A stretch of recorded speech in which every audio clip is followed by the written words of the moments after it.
One mo ni ang given sa dry density 19.5 kilonewton meter per meter cube, water content 8%, specific gravity 2.67. So for A gipangita ang E, and so mo ni ang formula. Using this formula makuha nato ang value sa E which is 0.343, and for B gipangita ang moisture density and saturated density.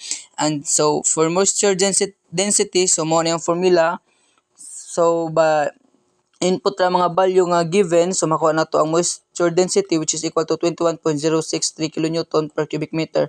And for saturated density, since kung sa nato ang water content niya, after makuha nato ang water content is maka-create na tag formula, and then mo na siya ang makuha nato nga saturated density which is equal to 22.009 kilonewton per cubic meter.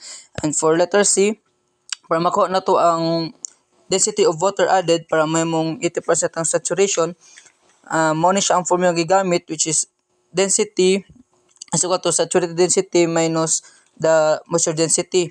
So i-plug in lang nato ang mga given values, so makuha nato ang density added which is equal to 45.272 kg per cubic meter. And so on. And for D,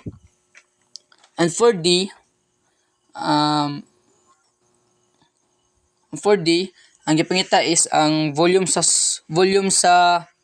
soil.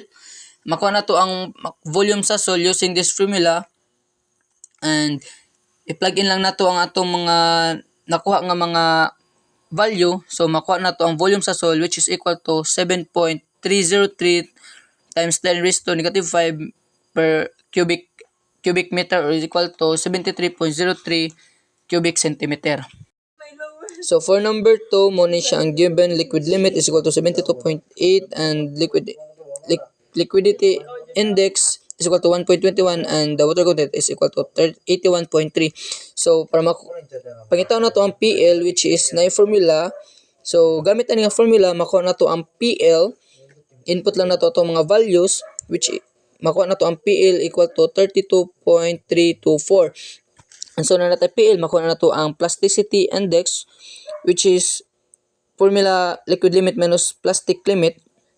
So makuha na to ang plasticity index which is equal to 40.476. And so makuha na rin po nato ang ato ang consistency index which is equal to negative 0.210. So the soil is in liquid state. For number 3, mo ni siya ang mga given. Mo na yung given nga table. So, para makuha na to ang percent of passing, gamitan na to siya formula nga mass total minus the mass retained over mass total times 100 sa makuha.